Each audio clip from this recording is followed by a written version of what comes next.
Now,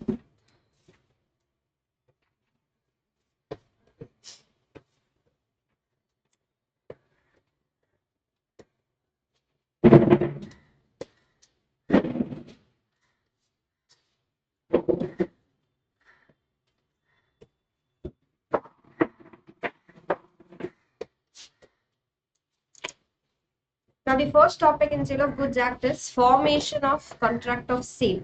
So, we are supposed to know what is the meaning of sale. What do you mean by a contract of sale? Who has to be there in contract of sale? There has to be two people, buyer and seller. Then, the subject matter has to be, what will be the subject matter in the contract of sale? In a normal contract, in any of the XYZ contract, the subject matter or the consideration can be anything. There has to be exchange of two consideration. But in case of contract of sale, the subject matter has to be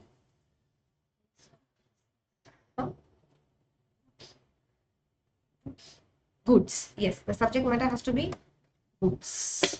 Clear? The subject matter in the contract of sale from one person's point of view has to be goods. Agreement to sell. What do you mean by agreement to sell?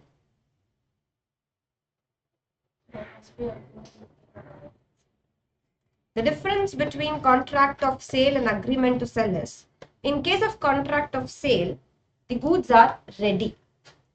In case of agreement to sell, two people enter into an agreement that I will sell you goods in the future. Goods are not ready. We have just taken a contract that we will make the goods ready and sell you in the future. So whenever future goods are involved, it is only agreement to sell. That agreement to sell may convert into a sale contract or may not convert because it is future. There can be an impossibility of performance. Here, factory may get burned out or the seller may die, employees may go on a strike. Any kind of impossibility is possible. So that is agreement to sell. Clear? Now the next important term is goods. What do you mean by goods?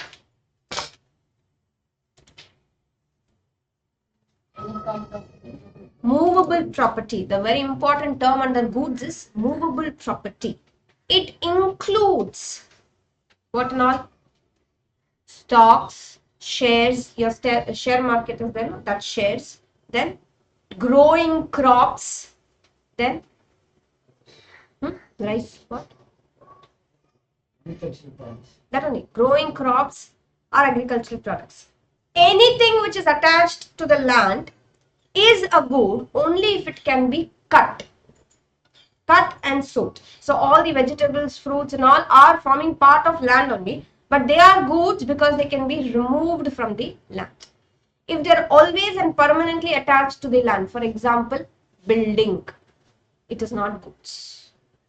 Clear? It is not movable, it is immovable, so it is not goods. So apart from the term movable property, it specifically the definition states it includes stocks, shares, growing crops, and anything and everything which is attached to the land, forming part of the land, but which can be severed, which can be removed, which can be cut. Severed means cut. It excludes two things. What are the two things it excludes? Money. You are keeping 1,000 rupees in your pocket. Can you sell 1,000 rupees? There is another form of money which is old coins. People collect old coins. That is goods. Here there is a difference between money and ancient and old coins. The ancient and old coins are goods. Then there are three types of goods: existing, future, contingent. Existing goods are readily available with the seller. Under existing itself, there are three types: specific, ascertained, unascertained. Specific, I go to a particular shop, supposing it is a clothing shop and there is a red color shirt kept. So you have to be very specific which color shirt you want. All these shirts are same excepting the color is different. So when you tell that specifically I want that red color shirt, that is called specific goods. Ascertained goods. Supposing you go to a supermarket store and there are some Maaza bottles kept, there are some biscuit packets kept, all are same. Is there any difference whether I give you the first one or second one or third one? No. If you have gone into the store and selected the first 5 biscuit packets, that selection process and keeping it aside is known as ascertained. Selected and kept aside are known as ascertained. Unascertained. Among the bunch, if the shopkeeper picks up any 5s and gives you, that the bunch of biscuit packets are known as unascertained goods. The only difference between ascertained and unascertained is ascertained, you are very choosy, you select and keep it aside. That is ascertained. Clear?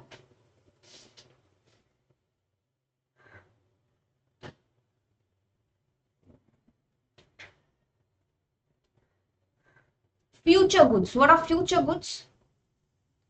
They are not readily available with the seller. You enter into contract, they still have to be manufactured or changed or formed to get it into ready existing goods. Contingent contract, contingent goods. Again, the seller is not having the goods.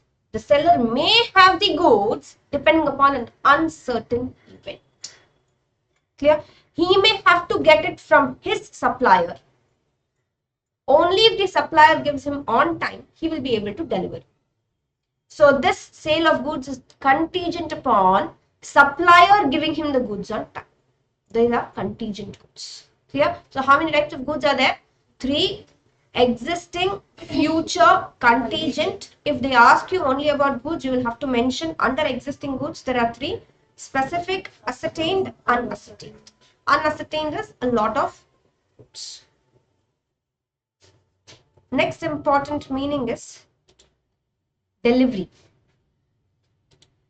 How many types of delivery are there? Do you remember? 3 types. Actual, symbolic, constructive. Actual, symbolic, constructive. Actual delivery. Delivery means what? Changing the possession. Who is going to possess the goods? Delivery. Actual delivery.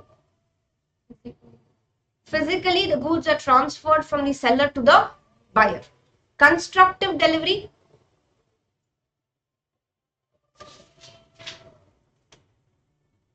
You remember that example? The goods were kept in a godown and there was a watchman for that. A was owning the goods. There is another person, B. A sold the goods to B. B tells that for now keep the goods in your godown itself. Whatever rent is there, I will pay. Whatever watchman's salary is there, I will pay. Now the goods are mine. Clear? So now B becomes the owner of the goods. Did the goods move? No. There was no actual delivery. There is only constructive delivery. The ownership has changed without movement of goods. Third one, symbolic delivery. What do you mean by symbolic delivery? Remember? Instead of that particular item, something else is given. Example, car. Instead of handing over the car to you, if they hand over the keys of the car to you, even then, you are the owner. That is symbolic delivery. Clear?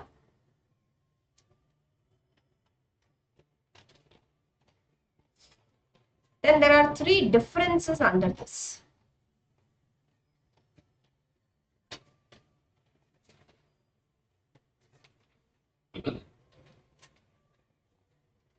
First one is sale and agreement to sell.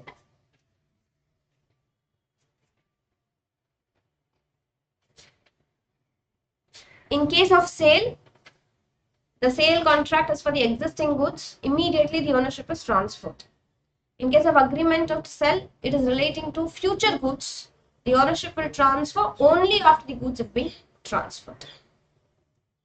Nature of contract, sale is an executed contract. Both the parties have performed their obligation, transfer of goods, payment of money. In case of agreement to sell, it is executory. The goods have to still be ready. Remedies for breach. If the seller, after transferring the goods, the buyer does not pay, here there is a breach. He has taken the goods, but he has asked for 2 months credit period. He did not pay. We talk about bad debts now. So if he did not pay, will he be quiet? No. He can sue for the price. He can sue for the price. In case of agreement to sell, if the goods, future goods, not possible to be ready, then what will the buyer do, or any of the aggrieved party? He can claim compensation, because the buyer has placed the order with a particular seller. If he is not able to make the goods ready, he will have to place the order elsewhere. If the goods, initially he placed the order for 50 rupees. Now immediately if he has to buy in the market, it is available for 70 rupees. So 20 rupees difference is the compensation which he can claim from the seller.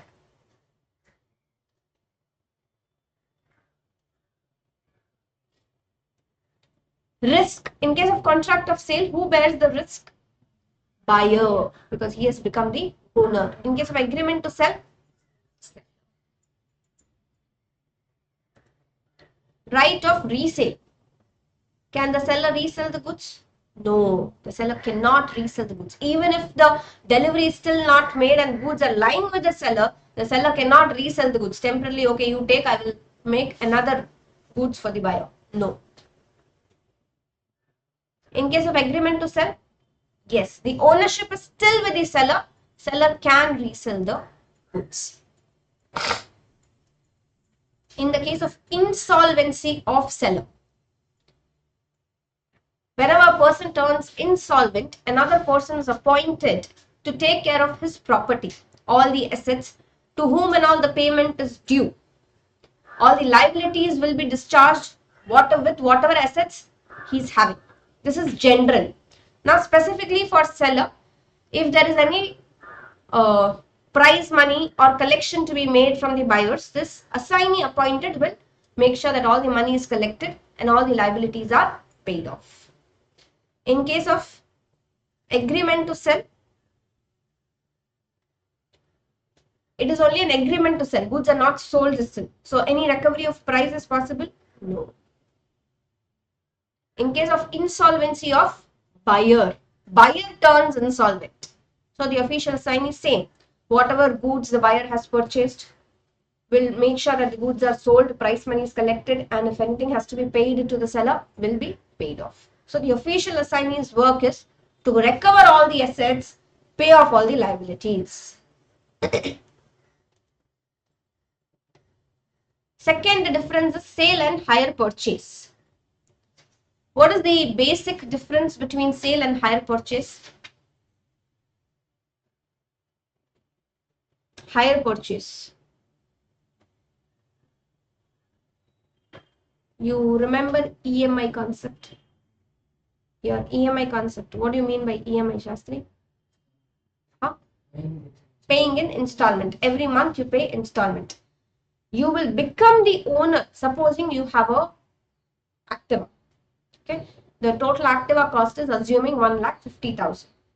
And you've informed to the seller that you will be paying in 10 months.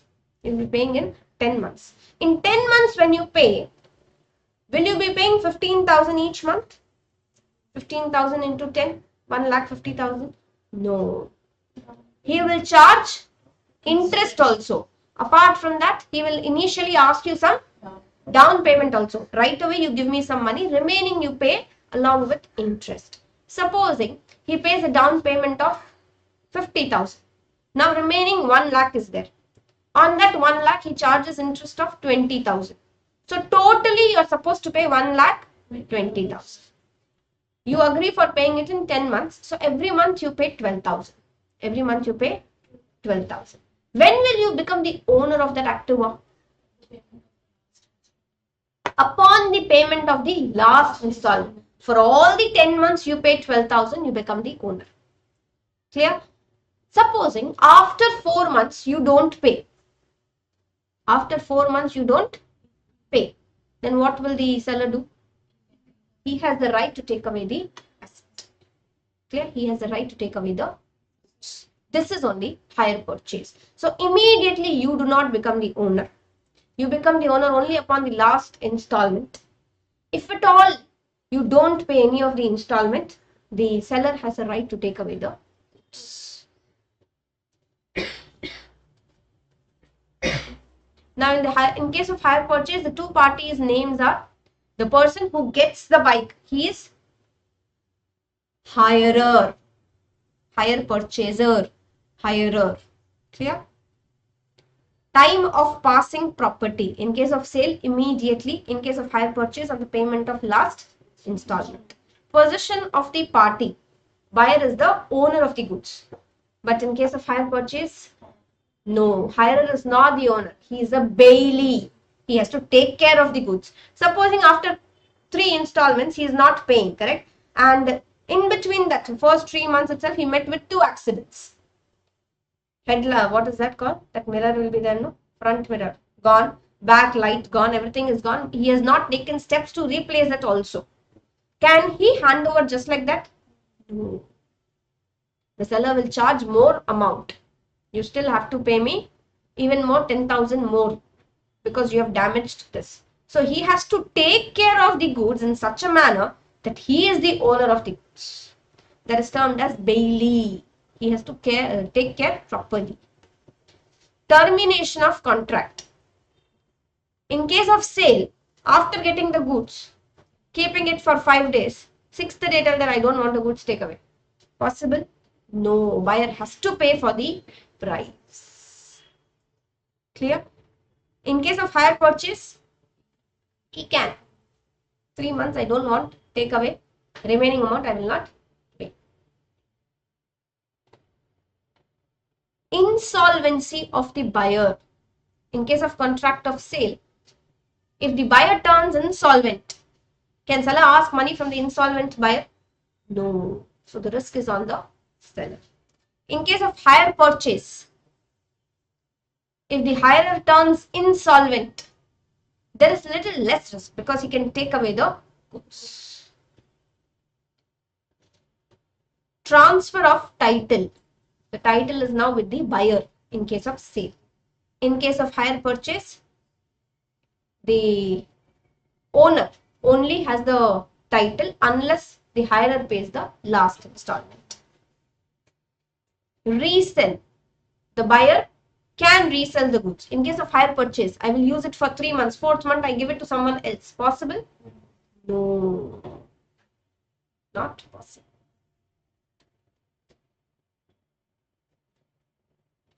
The third difference is sale and bailment. Sale and bailment.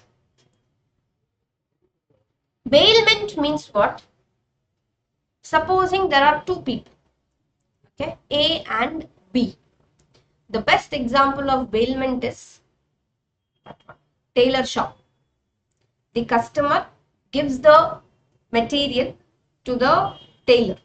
Okay, he is running a tailor shop. He is having some 4 tailors along with him.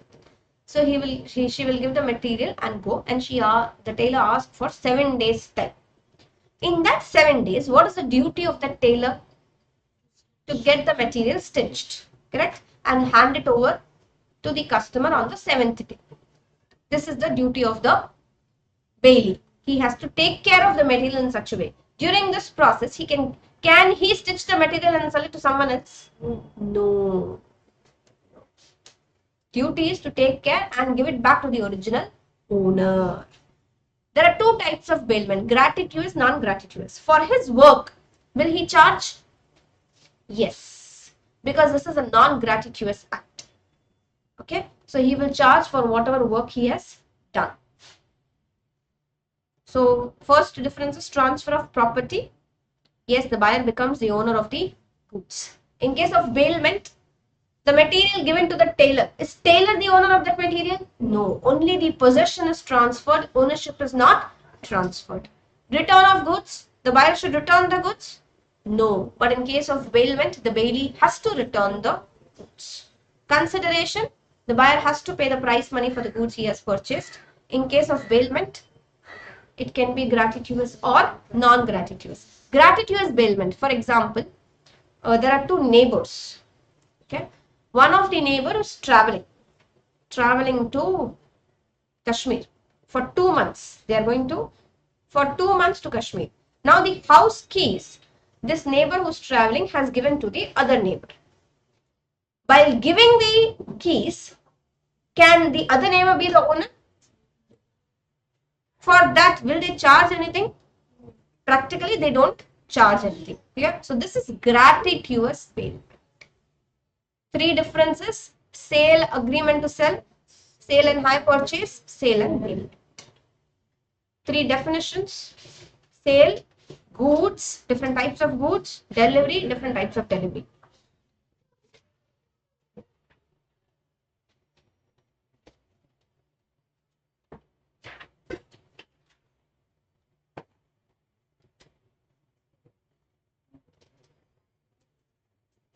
Apart from this, I want you to underline section 7 and section 8. There can be a case study based on section 7 and section 8. Goods, section 7, goods perishing before making of contract. So even before the contract is made, if the goods have been destroyed, what will happen to that particular agreement? Will the sale contract take place? Goods only is not there. Subject matter itself is not there. How will the sale contract take place? So the agreement is void.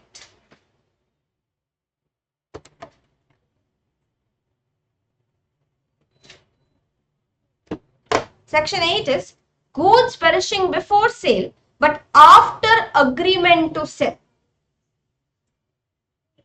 The best example is A and B sitting in a particular hotel. A is agreeing to deliver 5,000 kg of sugar to B after 7 days. So today is 8. On 15th, he is agreeing to deliver. They are talking. Meanwhile, at the same time when they are entering into an agreement to sell, there is his factory. A's factory is completely destroyed by fire. Will this convert into a sale? No. It will stop here only. Only the talks of agreement to sell will happen, because in 7 days he can purchase another factory. Clear? Even if the goods perish before sale and after agreement to sell, the agreement becomes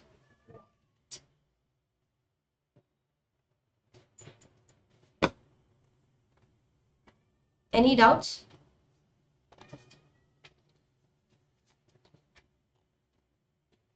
Five minutes I give you just to go through the first unit.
finish and we continue.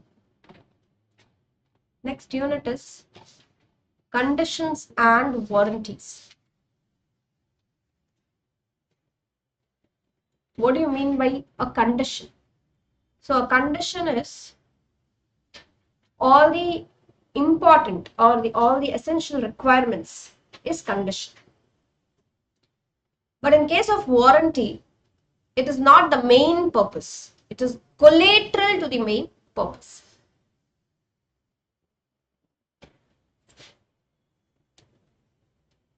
Shastri, read this example.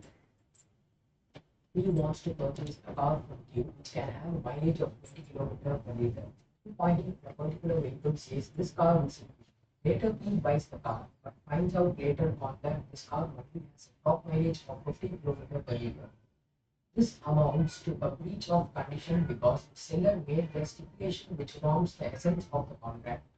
In this case, the mileage was a stipulation that was essential to the main purpose of the contract, and hence its breach is a breach of condition. So now, when this particular person is going to purchase the car, he specifically mentioned that I want a mileage of 20 kilometers per liter. But did the car fulfill that? No. Now what is the right this buyer is having? He has the right to cancel the contract and return back the goods. So cancellation is possible in case of breach of condition.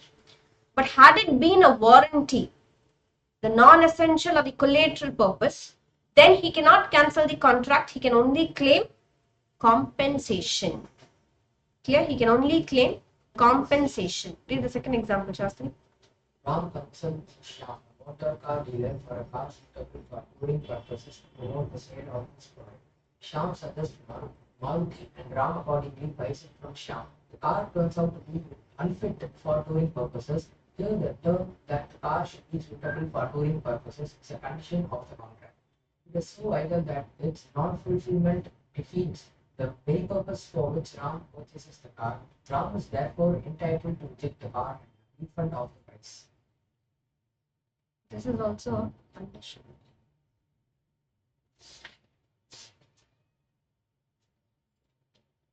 Now the second topic is when condition can be treated as warranty. There are 4 situations where a condition can be treated as a warranty. Condition means, as we already know, that it is essential. If it is not fulfilled, then we can return the car. But the buyer may think that, okay, even if it is not fulfilled, no problem. I will keep the car, I will keep the product, I will keep the goods. So what he is doing, he is not returning it back. So he is treating the condition as a warranty. When it is possible. First one, voluntary waiver. So the same example, if he is happy with the car and he settled for that 15 km per liter itself, will he return the car? No. So he is waiving, okay, no problem, I will adjust. That is waiver. Elect to treat the condition as warranty. For that difference, what he can do, he can claim compensation. You told that it will be at least 20 km per liter, but it's not happening. What you do, you give me a little discount in the purchase price, or you give me back certain compensation. He may treat the condition as a warranty. Voluntarily, he will do so. Third one, non-severability of contract. Non-severability means, supposing a buyer is purchasing rice from A, is purchasing some 100 kg of rice from B. If he specifically mentions that I want basmati rice, then what the seller has to do? He has to give basmati rice only. Supposing he has given a mixed quality. What will A do? The main essential thing he mentioned was it has to be basmati rice. Is it a condition or a warranty? Condition. It is not getting fulfilled. He can return the goods. But it is quite possible that he is in need of that 100 kg of rice and he will settle. Okay, no problem. 80% is basmati only, 20% here and there only I'm able to see the mix. Had it been possible to divide, this case you will not be able to divide. Severable, non-severable means not possible to divide. Severable, had it been possible to divide, the lower quality rice you will return back. and the good quality or the basmati quality rice you will keep. But in this case, it is not possible to divide. So you will treat it as a warranty. This was an essential condition that it has to be basmati rice only, but it was not fulfilled, and the contract is also non-severable. The product is also non-severable, not possible to divide. So he will treat it as a warranty and claim only compensation. Clear? So waiver, voluntarily treating it as warranty.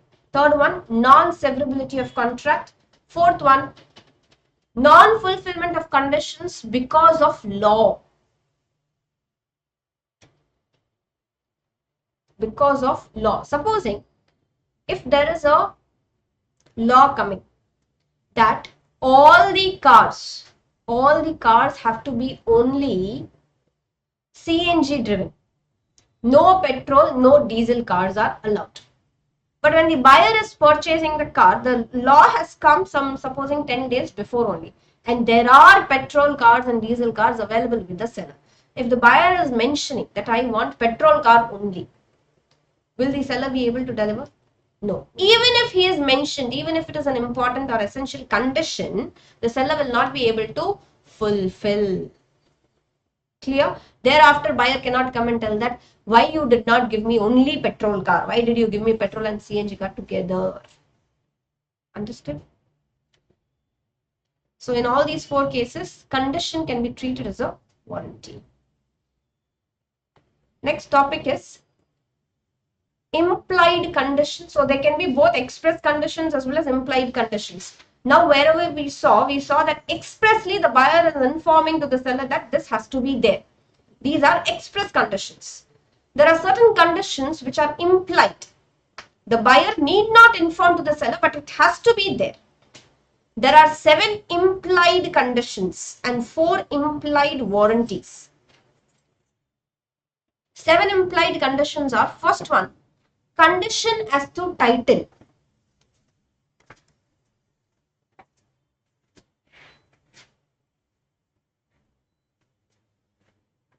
First one is condition as to title. So whenever you are purchasing the goods, you have paid fully for the price.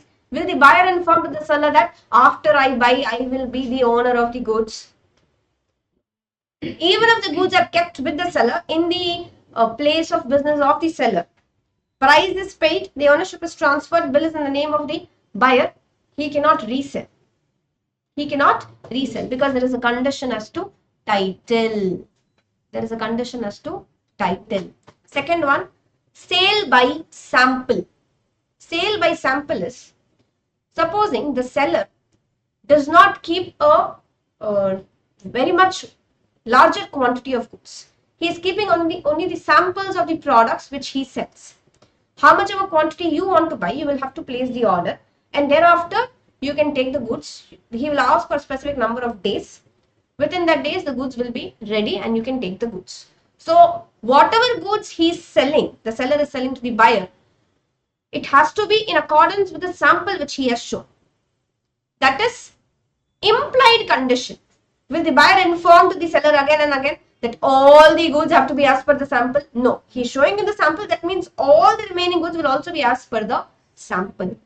Clear? Or another possibility is, if the buyer is having a particular variety of good, he can bring it to the seller and tell that whatever, supposing I want 10 pieces like this.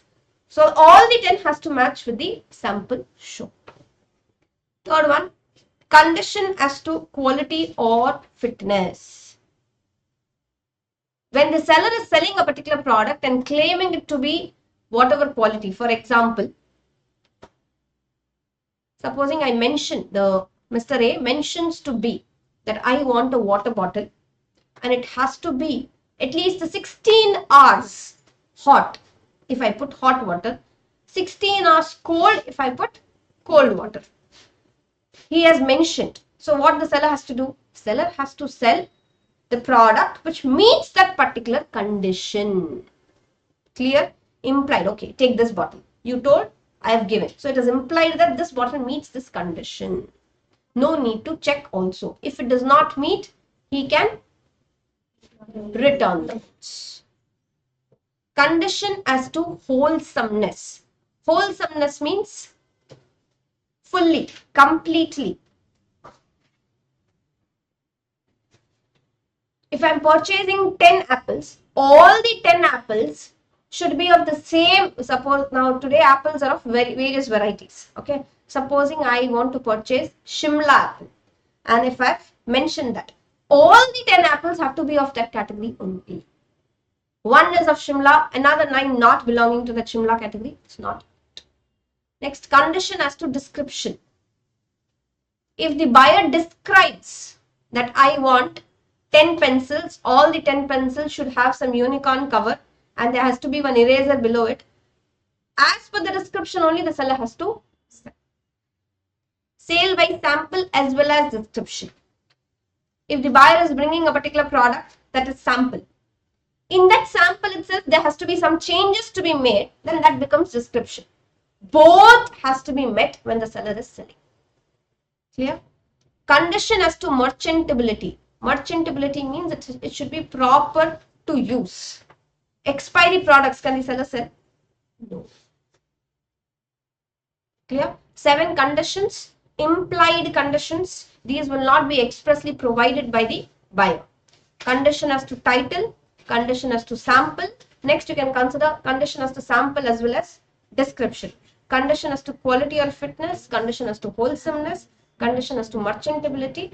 So these 3 and these 3. 7. Title, sample, description, sample and description, quality, fitness, wholesomeness, merchantability. Clear? Next 4 are implied warranties. Implied warranties. So if these are not fulfilled, they can claim compensation. The first implied warranty is warranty as to undisturbed possession.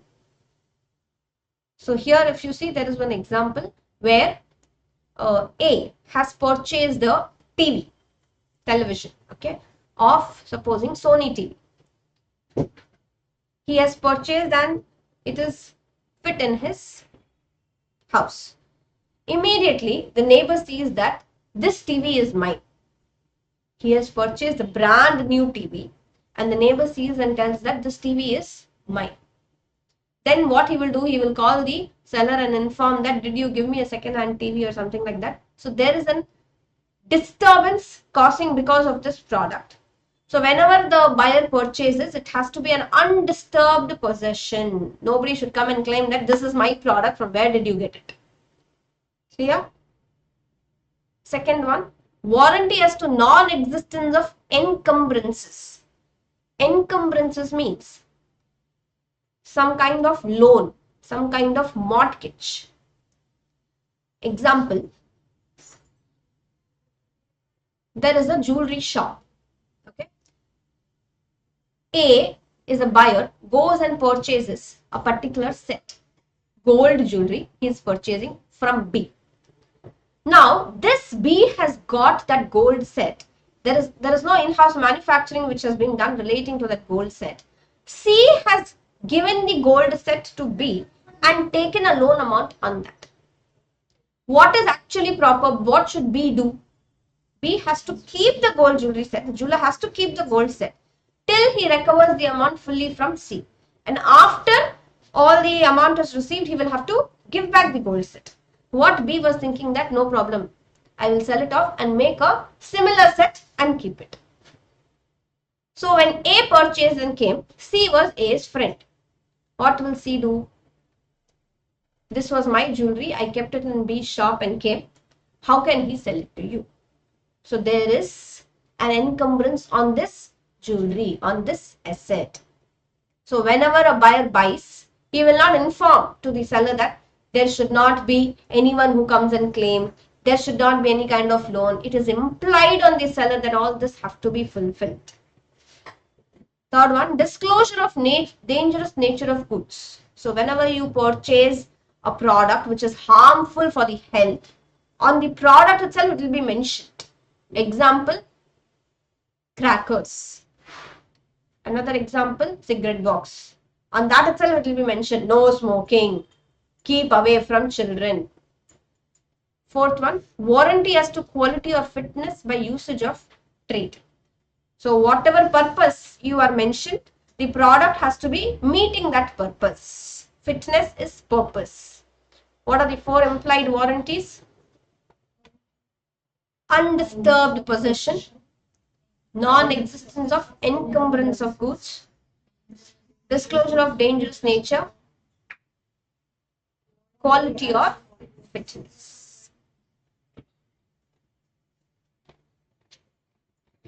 There's one last topic, caveat emptor. Caveat emptor means let the buyer beware. So when the buyer is purchasing goods, he has to check properly the goods, whatever purpose he wants, whether it is meeting or not, by seeing, by the look of it, if it is meeting, and if it is not meeting, then he himself is responsible. He did not take proper care. This is caveat emptor. Let the buyer beware. But there are few exceptions to it. There are few exceptions to it.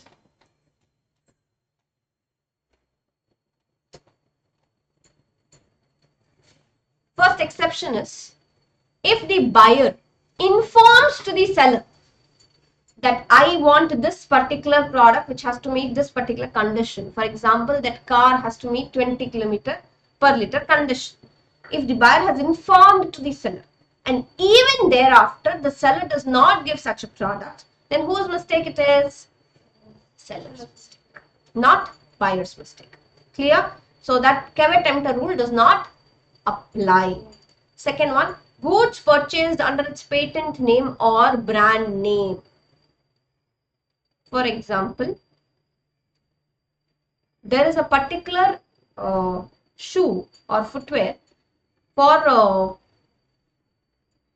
the people who are having some leg pain or the doctor recommended footwear. Clear? Just for name's sake, the only on the product if it is written doctor recommended or doctor's footwear, something like that, it is written, doesn't mean that it is satisfying the condition. So the patent or the brand name, whatever they are using, it should represent the purpose also. If not, the buyer can return the goods. For merchantable quality of goods, it has to be fit for using. Expiry product should not be given to the buyer. Sale by description and or sample. So if the buyer is showing a particular sample or description, it is on the seller. If he is not able to give the product of such sample or description, the buyer can return back the goods. It is not buyer's mistake. In case of condition implied by custom,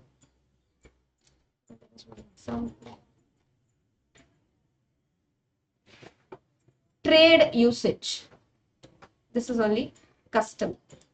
Example, in ready-made garment business, there is an implied condition by usage of trade that the garment shall be reasonably fit on the buyer.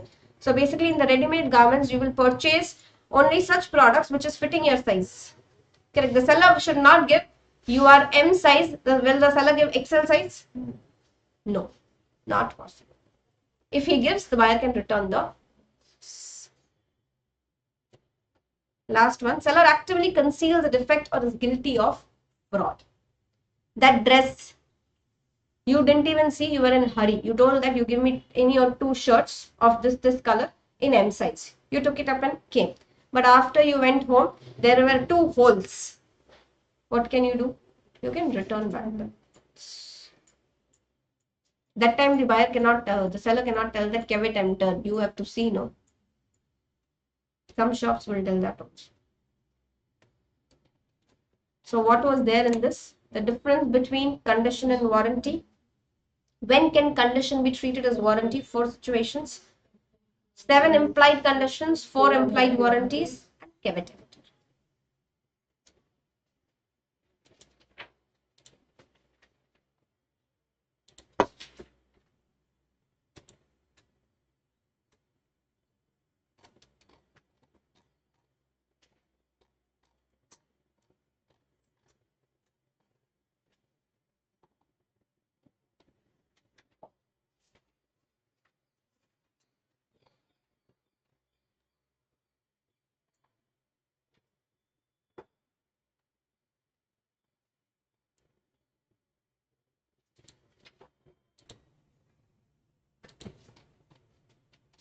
Next unit is transfer of ownership and delivery of goods.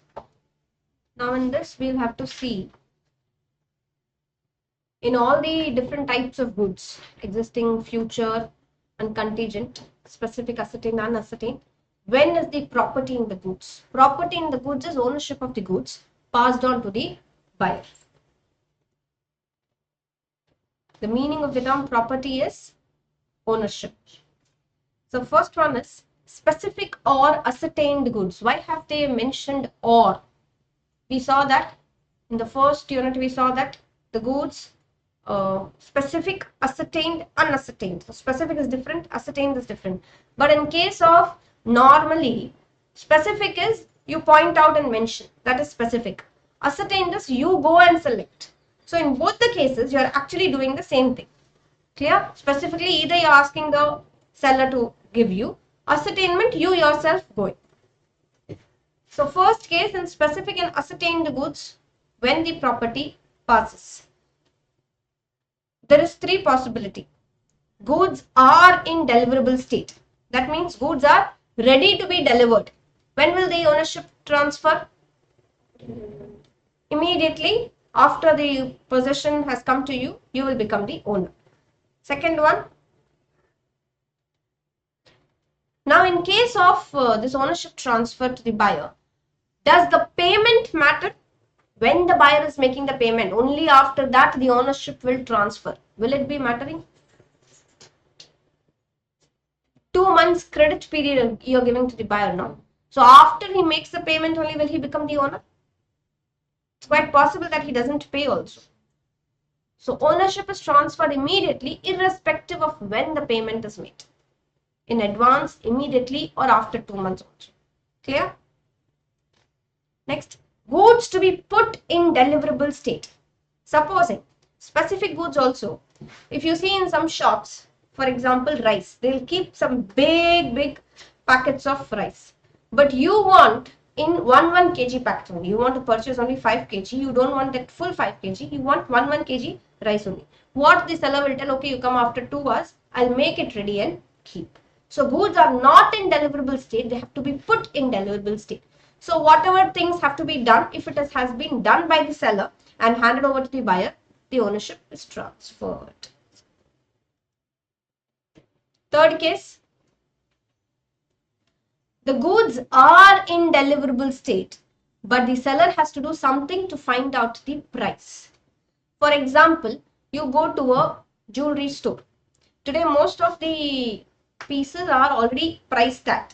But you know that the gold price always keep changing, correct? So immediately once you like the product, it is in deliverable state only. It is ready to use only. But what the seller has to do, the seller has to calculate and compute the exact price, adding all the labor charges, wastage and everything, and then only inform you. So once that is done, you will become the owner. Clear?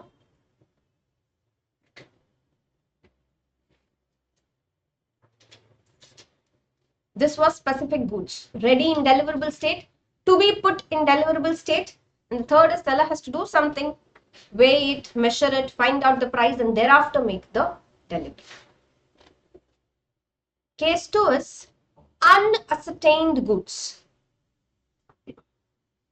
Unascertained goods is the buyer only describes. It is the seller who picks up, who appropriates, who ascertains them and hands over to the buyer. So when will the property in them pass? After the buyer is informed to the seller that I want 5 packets of biscuit, 5 packets of Lay's, 5 packets of Bonvita, all that things he informs, and the seller keeps it aside, makes a price calculation and informs to the buyer, the property in the goods will transfer.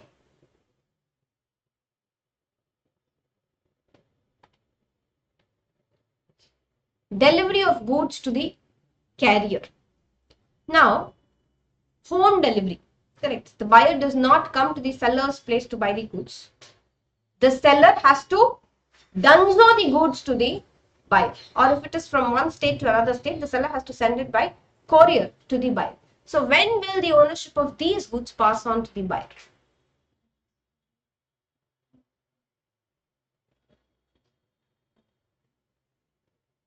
Just imagine you have purchased some 5 dresses from Jaipur. Okay, you've paid the full price. All the 5 dresses, the person is telling, I will not send the courier if you don't pay me the price. You've paid the full price. And he's put the dresses in courier also. Courier is trustable. They'll give you a valid proof. Tracking details will be there. So when will you become the owner? Immediately once the goods are couriered. Clear? Even if the price has not been paid, even if it is delivered to the place and thereafter the payment is made, even then, once the goods have been couriered, you become the owner. Clear?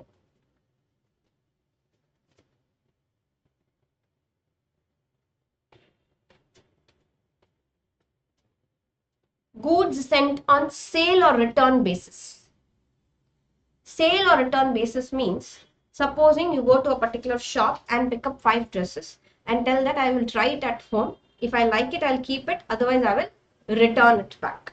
And the time period given for this is 4 days. What is the possibility? The customer will go home, try, and call to the seller that, okay, I like the dress, I'll keep it. If she informs that, okay, I like, then it is sold. If she informs that, if she has now, after taking the 5 dresses, she has resold it to someone else. Case 2 is, she has resold it to someone else. That means what? First, she should become the owner and then only she can resell it, no? So that means in second case also the goods have been sold. Because she has become the owner, she took the step to resell it. Third case is, till 4 days she is keeping the goods. 5th day also she is keeping the goods. She never informed it to the seller that I like it, I am keeping it. So after the expiry of that particular time period, if she has held the goods, she will become the owner. First case is positively she informs. Second case is she resold the goods. Third case is she has kept the goods even after the time period has expired. Clear?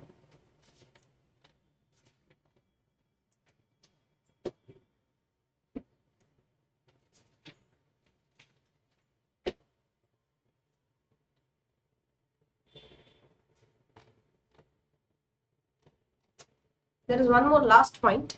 Reservation of right of disposal. That courier example. Okay. Sale by courier.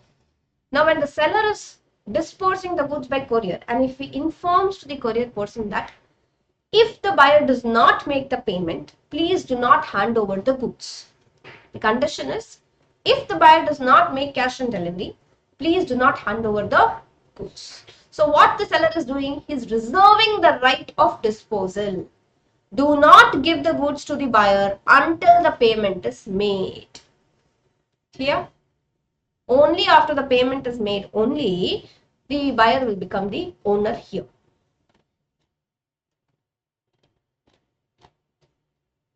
There are 2 more topics in this unit. So firstly, different types of goods when the property or when the ownership is transferred. Specific goods, 3 points. Unascertained goods, sale or return basis, right of reservation of disposal. 2 minutes just to go through next 2 topics.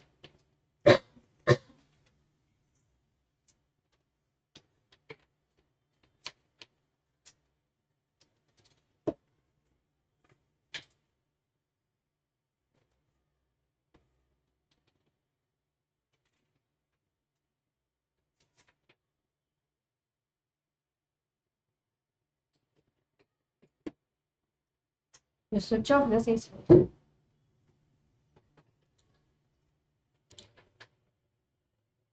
Okay, next topic is transfer of ownership by non-owners. I told you that only if you are the owner, you have the right to resell, correct? But there are few circumstances where a person is not the owner. Even then when he sells, the buyer gets a valid ownership title. What are those cases? First one is sale by a mercantile agent. He is the agent for some 3 principals. He is working on behalf of 3 people. So whomever he sells the goods, he will get a commission for that. Full price money he won't get. Full price money he will transfer it to the original owner, and on that he will get a commission. Does buyer get the valid ownership title? Yes, buyer will get the valid ownership title. No? Even if he has purchased from an agent, buyer will get the valid ownership. What happened? Second one, sale by one of the joint owners. There is a shop of clothes. There are some 3 partners involved. But always if you see, only Mr. A will be available in the shop, B and C, the second 2 people are never there. Okay. Whenever A is selling the goods, even if B and C are not there, does the buyer get a valid title? Yes. Sale by one of the person is also giving valid title to the buyer. All the 3 people need not be there. All the 3 people need not be there. Third one, sale by a person in possession under a voidable contract. Now, this coercion, remember? You have kidnapped the son, handed over the son, and in return you have taken from that father a diamond ring. Usually under coercion, whatever you have received, you will have to return it back. In this case, this fellow didn't return back, kept it with himself. This diamond ring, what will he do with the diamond ring? He wants money. This diamond ring, he sold it to the buyer. Does the buyer get a valid title? Yes. Yes. Even if from this person who is not the owner of this diamond ring, if the buyer has purchased. Because buyer is not aware of the fact that he is a kidnapper. He has got this ring under what circumstances. Nothing he knows. He has purchased under good faith. He is a valid owner. Clear? Fourth one. Sale by one who has already sold the goods but continues in possession thereof. I told you, no? If Mr. A and Mr. B. Mr. A is the seller. B purchases some 100 kg of sugar from A. But ask him to keep the sugar in his store itself and tells that I will pick it up in 2 days. In the meanwhile, in those 2 days, if the seller sells that to someone else, C, does C get a valid title? Yes. Because nowhere it is a mistake of C. It is seller's mistake that he has resold the goods to someone. Clear? Next, sale by a buyer obtaining possession before the property and the goods is vested in him. Sale or return basis. Goods taken home for 4 days, and within that 4 days, some friend of hers liked the dresses. She resold it. In all the dresses, she kept 500 rupees profit, 2,500 she got, and she resold it to her friend. Was she the owner? No. She was just having the possession for 4 days. She asked and came. But she has resold it to her friend. So, sale by a buyer obtaining possession before the property and the goods have vested in. She is not the owner. Even after that, she has sold. That buyer gets a valid title only. Effect of estoppel.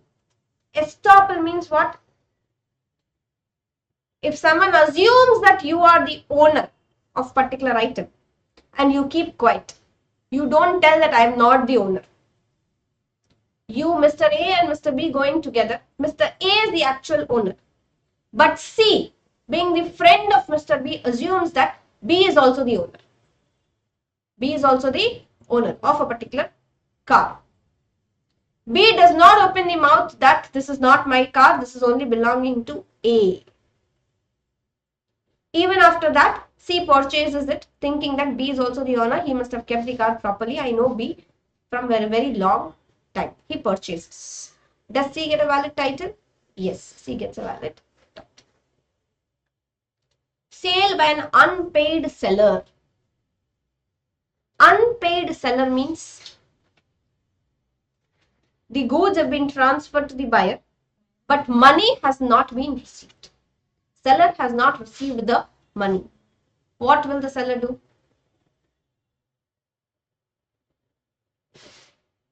He will try to take the goods back and sell it again. If the goods have been sold but possession is with the seller itself, goods have been sold, possession is with the seller itself, he waited for 5 days, he waited, money did not come. What will he do? He will resell it again.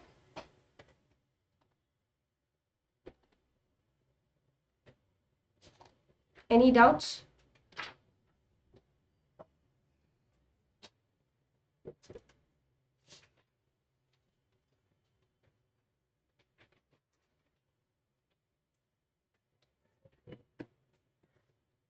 The last topic is rules for delivery.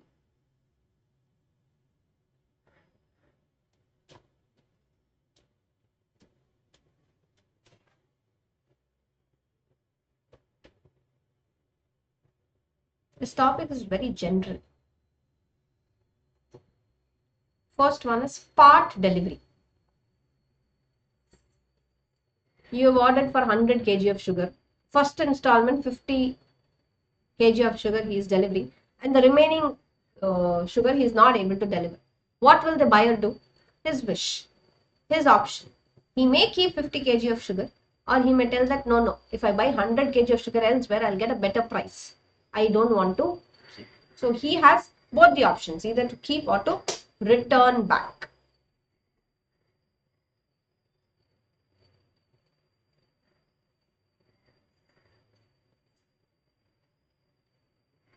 Place of delivery. Where will the goods be delivered? If it has been specified, then the place of delivery will be that. If it has not been specified, buyer has to inform to the seller where the goods have to be delivered, either to the office or to the factory or to the godown, if he is having multiple places. Time for delivery? Should be specified. If it is not specified, during business hours. Delivery of wrong quantity. What will happen in case of delivery of wrong quantity?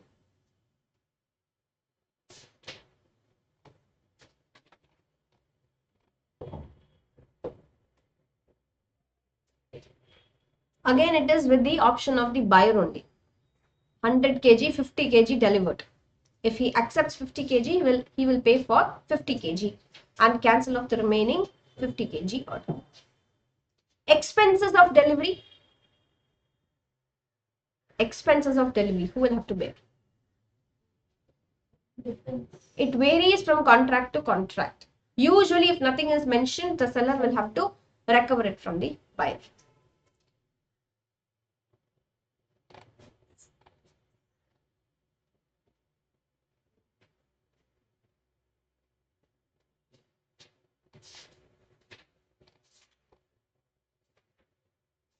Deterioration during transit. Who will have to bear the risk? The goods are moving from one state to another state in lorry.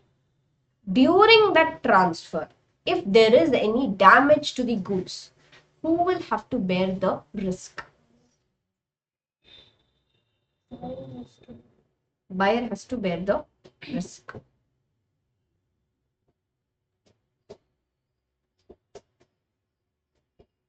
Shastri, who will have to bear the risk?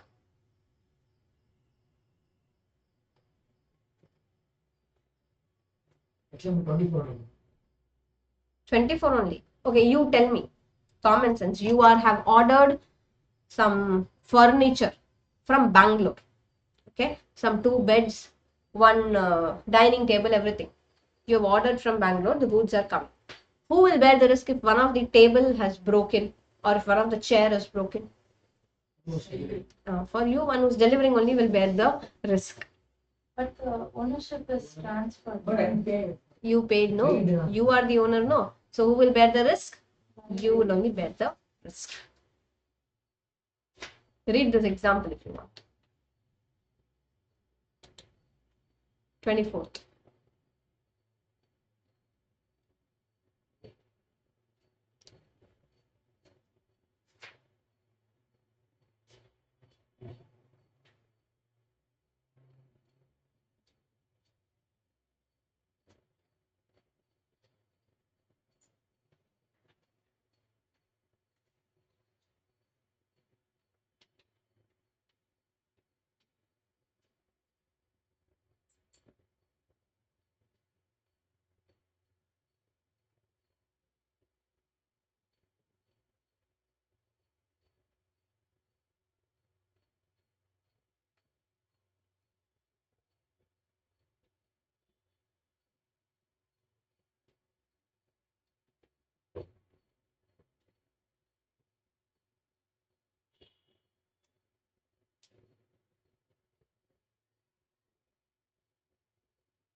Now I'll ask you one question. In the courier example, once the goods have been handed over to the courier, does it mean the goods have been handed over to the buyer also? Ownership Yes. is Delivery to the courier is deemed to be the delivery to the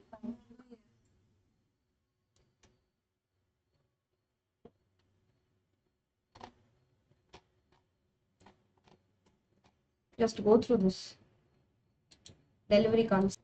YouTube, you will see, nowadays everyone are posting for Never studied that things. You people studied unit 4? Shravya, no. I'm half just the class, didn't study 4th unit, even for the test. Seriously, you? Your name is Sai Srisha. Oh, you studied. But I don't know. Now I forgot. No, forgot, but you studied. No. This Shravya is telling 3rd unit also she didn't study. Huh? Shastri, you, Archini? Huh? No. Okay, wait. What you didn't study? Unit 4. Okay. So in 3rd unit, for different types of goods, when the ownership is transferred, there are 4 points in that. First is for specific goods. First is for specific goods. Under that, 3. Ready in deliverable state, to be put in deliverable state, then the seller has to do something to deliver the goods. That is the first thing. Second is for unascertained goods. Clear? Third is for goods to be sold on sale or return basis. Fourth is the goods have to be handed over to the courier. No, right of reservation of disposal. There are 4 points under the first topic when the ownership of goods is transferred. Clear? The second topic is sale by a non-owner. There are few people, even if they sell the goods, the buyer gets a valid title. There are those exceptions to sale by a non-owner. The last topic is delivery and the rules of delivery. So this 3rd unit itself has only 3 topics. Clear? There are too many points, too many examples just to confuse you. But actual questions are only 3 questions only. Understood? Similarly, in the 4th unit, there are only 2 topics. First topic is who is an unpaid seller and what are the rights of an unpaid seller. Second topic is auction sale. When you talk about the rights of an unpaid seller, he is having rights against the buyer and against the goods. Clear? Against the buyer and against the goods. Against the goods, if you see, there are 2 possibilities. The ownership must have been transferred to the buyer. Then what to do? The ownership is not transferred. I am holding the goods. Then what to do? Clear? Property in goods has passed to the buyer. First of all, who is an unpaid seller? This fellow with great difficulty, he made the goods ready. He gave it to the buyer, gave him credit period, everything he has done, but he didn't receive the money. Now what rights he is having? First, we will see against the goods. 2 possibilities. First possibility is the ownership has been transferred. Ma'am, I'm not having goods itself. Then what right I will get against the buyer? What you will do? If that fellow is taking the goods also, not paying money also, what will you do? What will you do? You can sue him. That is, you are telling that you are doing against the buyer. I am talking again with the goods. What can you do? Resell it. Property in the goods has been passed on to the buyer. Reselling. First, she is telling that we can resell. Resell, when can you do? When you are having the possession of the goods, you can resell the goods. Second right with the goods available is you can have the right of lien. Right of lien is you are holding the goods, you are possessing the goods, you will not deliver the goods to the buyer. The condition is I will deliver you, you make the payment. Even if the contract has been entered, even if you have given me advance, give me full money, only then I will give you the right of lien. Keep the control or keep the possession of goods with you. Right of lien. This right of lien can be exercised only if the seller tells that I will not give you credit period. You give me money, I will give you goods. Buyer turned insolvent. Buyer turned insolvent, will you ever receive the money? No. I will have the right of lien. I will not hand over the goods to.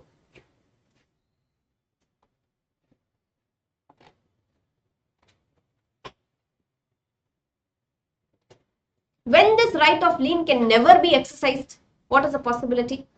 The first condition itself is you should possess the goods. If you have handed over the goods to the courier or to the buyer, will you be able to exercise this right of lien?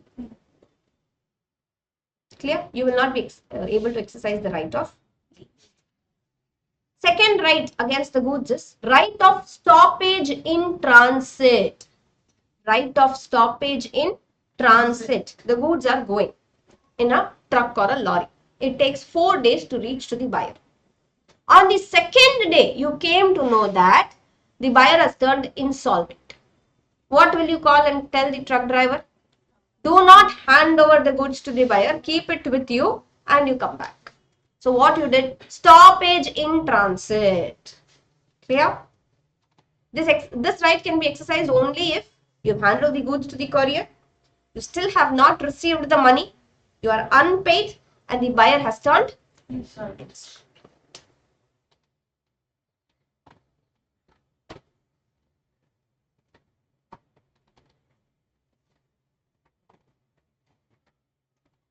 The third right is right of resale.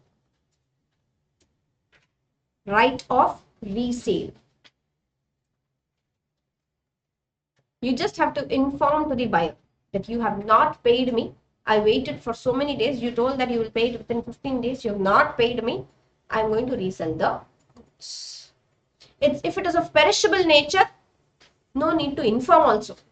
He already knows, no, the goods will get damaged.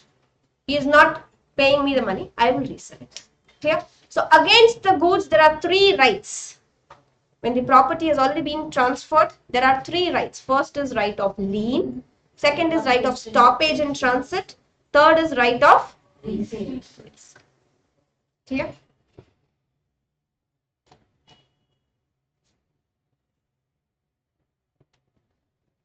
Against the buyer. What will you do against the buyer?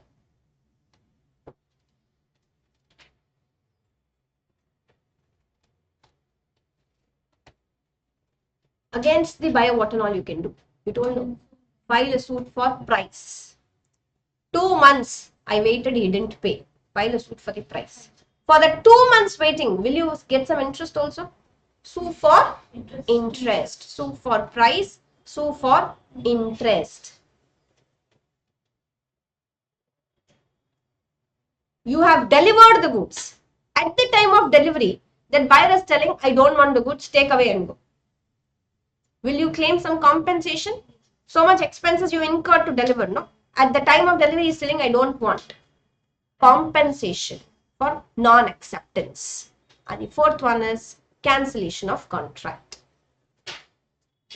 So against the goods, against the buyer. They can ask you difference between right of lien and right of stoppage in transit. A clear distinguish of the difference is given in your book itself. But broadly, there are some 3 rights against goods and 4 rights against buyer.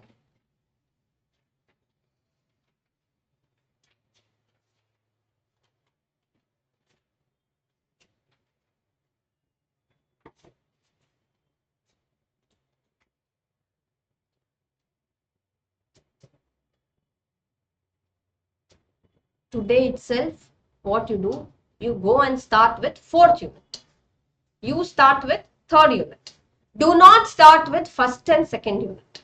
You've already studied now. You feel that 3rd and 4th unit is difficult.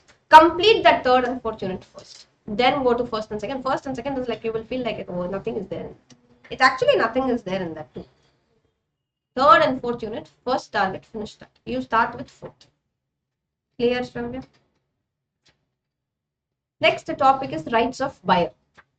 It is quite possible that seller may also not fulfill the terms of the contract. Seller may not make the goods ready on time. Seller may not deliver the goods on time. There can be some damage in the goods. Now, what the buyer can do? What the buyer can do? What are the remedies of breach available with the buyer? Compensation he can claim. I asked you to make the goods ready on this particular date, but the goods are not ready. So give me compensation. Next, if that particular item is of quality what he needs, then he can ask for, yesterday we learned on breach what are the remedies available. He can ask for that quality is available with this particular seller only. No quote, I want this person only to make the goods ready. What is that termed as? Suit for specific performance. Clear? Suit for specific performance.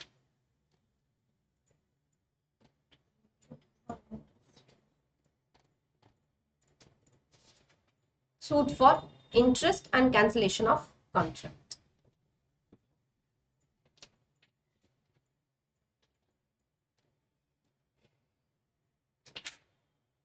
Rights of seller, rights of buyer, and the last topic is auction sale. Because many a times there has been a question based on this rights. One time they asked auction sale also. Everyone attending this time, the paper will be very tough. Tough. Because we have 3 days on. That only I told you yesterday. No, you have 3 days holiday. The paper might be tough. Here the idea I Paper is tough, correction might be easy. Paper is easy, correction is extreme tough. So it all changes. Always be positive. There's some solution kept everywhere. Huh? Maths will be very easy. Maths will be Maths will be very easy or who knows, ma? I myself don't know. First question will be on annuity. then Deepika ma'am said they'll try to confuse us from annuity itself. The first 10 questions is a game. Never start with that. They try to scare us. The first 10 questions, if it takes 1 hour, what will you do? Leave that at Mentally you will go down. You only 1 hour is there. In 1 hour, there are 10 questions. Remaining 1 hour, 10 questions, I am failed. There itself, your confidence is gone. So, what you should start with? Statistics. Statistics also, if they ask theory questions more, that only you should start. they won't see the rough work, only the final answer which The OMR sheet. OMR. That's all. This time they're giving the question papers also. No, last time they gave the question paper. What? Last attempt, the question paper was given. The question paper is with me. One of the students brought it. You can see.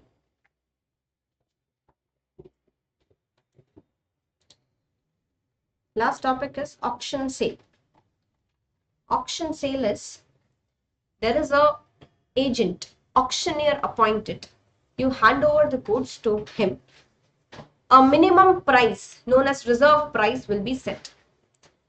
Then there will be people, public, who will bid. The bidding is always above this minimum price, reserve price set. One among them, whoever has given the highest bid, will purchase the product. Clear?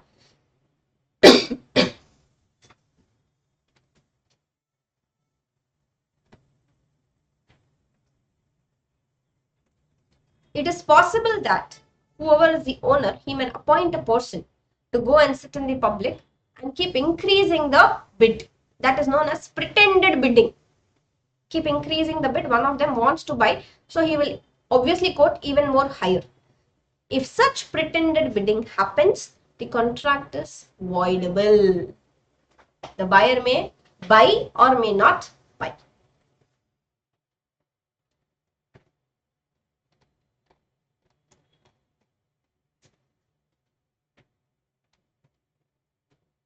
When is the contract of auction sale complete? This particular specific question was asked. When is the contract of auction sale complete? When the last order is On the fall of the hammer. These words have to be written there. On the fall of the hammer.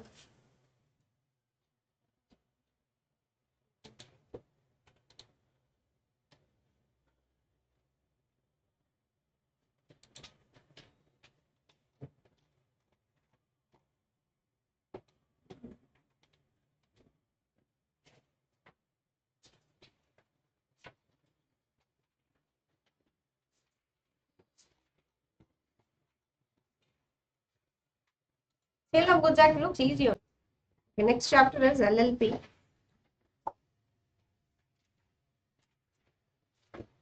In definitions, what and all definition is important.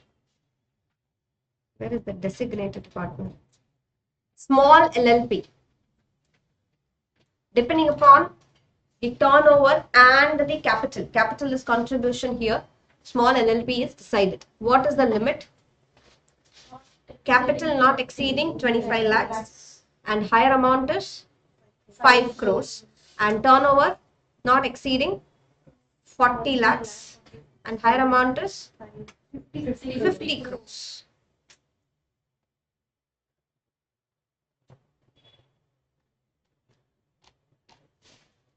Minimum number of partners in LLP?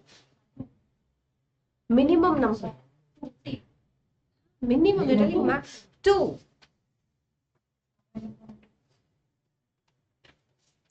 If there are only 2 and at any point of time the number of partners fall below 2, what is the time period given for them to decide? 6 months is given for them to replace with another partner.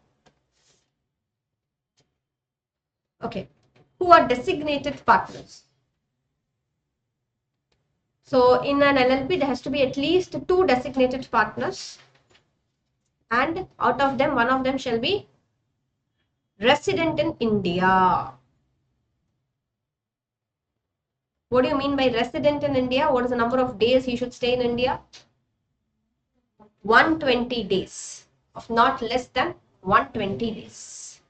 So minimum 2 designated partners, one of them shall be resident. Resident means he should be in India for at least 120 days.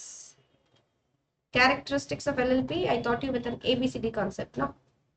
Yes, artificial legal person, body corporate, business for profit only, compromise or arrangement, conversion into LLP, common seal. 6 points done. D, there is nothing. E, e-filing of documents. F, for an LLP. G, nothing. H, nothing. K, limited liability. L, mutual agency, maximum and minimum number of partners, management of business, perpetual succession. Okay, now the first point is artificial legal person. So LLP is a artificial body, legal person. All the documents will be in the name of the LLP only. Why this LLP is formed? To do a business for profit. Companies and LLPs are like brother sister. All the characteristics are similar. C, conversion into LLP. What can be converted into LLP? A private company can be converted into LLP. Unlisted public company can be converted into LLP. Compromise or arrangement. Compromise or arrangement means mergers. 2 LLPs can join together and form 1 LLP. That is known as compromise or arrangement. One more C was there, no? Common seal. May have a common seal. It is not mandatory. Compulsory common seal has been removed now. It is enough if the designated partner signs it. No need that name of the LLP has to be written there.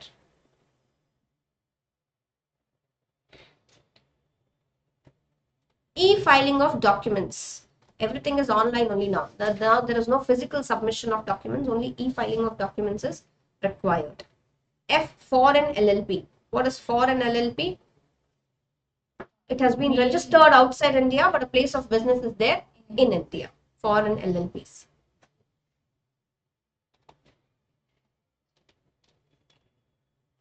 L, LLP agreement. Limited liability. Limited liability.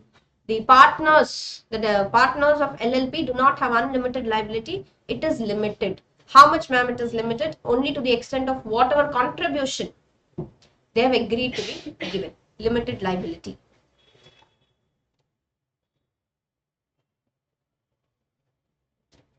M, mutual agency. In partnership, normal partnership, there is a principle of mutual agency. In this, they will not be agents of each other. A document handed over to Mr. A implies a document handed over to Mr. B. No. A acts an agent of the LLP only. B acts an agent of the LLP only. They do not act as agents for each other. There was one more point, no? Minimum, yes. Minimum number of partners is 2. Maximum, there is no. Management of business. All the partners are responsible for managing the business, but the designated partners are responsible for legal formalities, compliances. Perpetual succession. What do you mean by perpetual succession? Just like companies, any partner may come, any partner may retire, any partner may die, but this LLP will continue forever. Separate legal entity. The LLP as such has a legal existence. Any document for any asset purchased will be in the name of the LLP itself. No need to be registered in the name of particular partner. Not needed.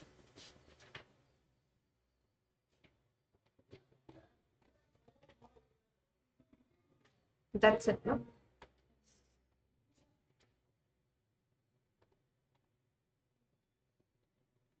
Next is incorporation of LLP. How does an LLP be formed? The first thing is, first we have to decide on what type of business we are going to do. Then we will think what nature of body corporate will keep. Either it is LLP or a company. If it is a LLP, what is the name of the LLP, we will decide. Now, we will complete all the documentation formalities. There are few legal documents which are required to be submitted to the MCA. Once the name is approved, they'll inform us that, okay, name is approved. Thereafter, all the documents will carry that name. Once all the documents have been approved, they will issue a certificate of incorporation. On the date written on the certificate of incorporation, from that date, LLP is said to be incorporated.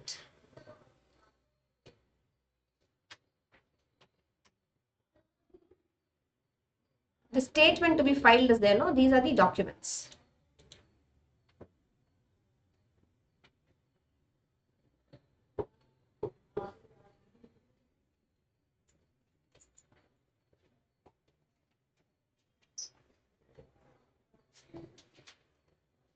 If at all, whatever information we have given, the name, the business, the location, the names of the partners, the details about the partners, if any of the information is false, then what will happen?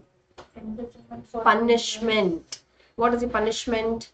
Fine is there and imprisonment is there. Fine is minimum 10,000, maximum 5 lakhs. Imprisonment not less than 2 months.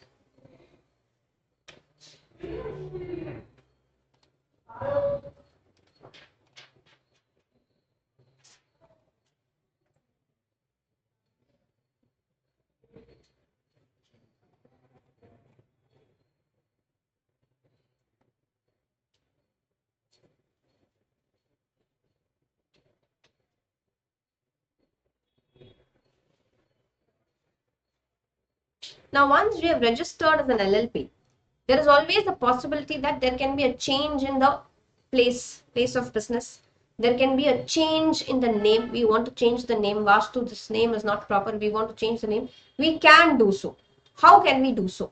So, firstly, in case of name, the name of the LLP will always end with XYZ and Co.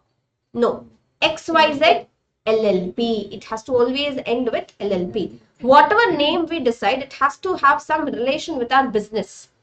It should not have any relation with the government or any immoral acts or immoral words should not be used. It should not be undesirable and it cannot be identical to any other name of the LLP which is already in existence. Clear? The name should not be similar or identical to any of the other LLPs.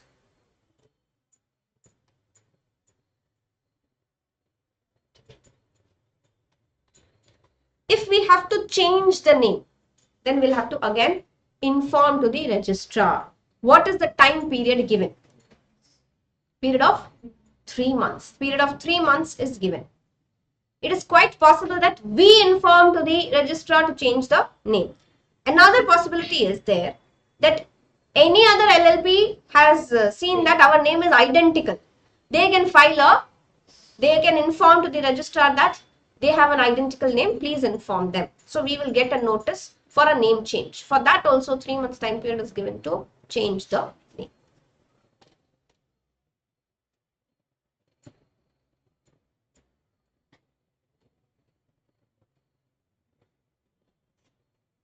After we change the name, again we'll have to inform to the registrar. The registrar will issue a fresh certificate of incorporation within a period of 30 days.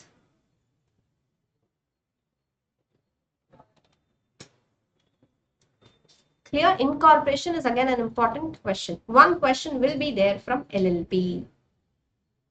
One question will be there from Negotiable Instruments Act. One question will be there from the last 3 units of Contract Act. Indemnity guarantee, bailment pledge, agency. No ma'am, I studied indemnity guarantee, bailment. I will not study agency. From agency question will come. Then what will you do? Gone. So you study a particular act, study fully.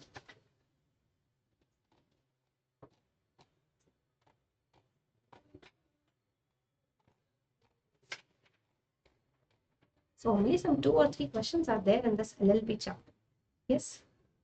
What is the first is that small LLP, designated partners, incorporation of LLP, name application and name change, and difference between LLP and partnership, LLP and company. What is the weightage of all? What is the weightage? So for Contract Act 20 to 25 marks, LLP 6 to 8 marks,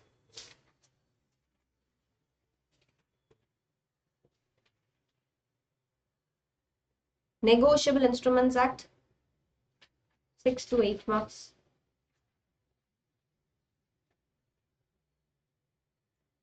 Regulatory Framework 4 marks, Companies Act 15 to 20 marks, Sale of Goods Act 15 to 20, Partnership 15 to 20.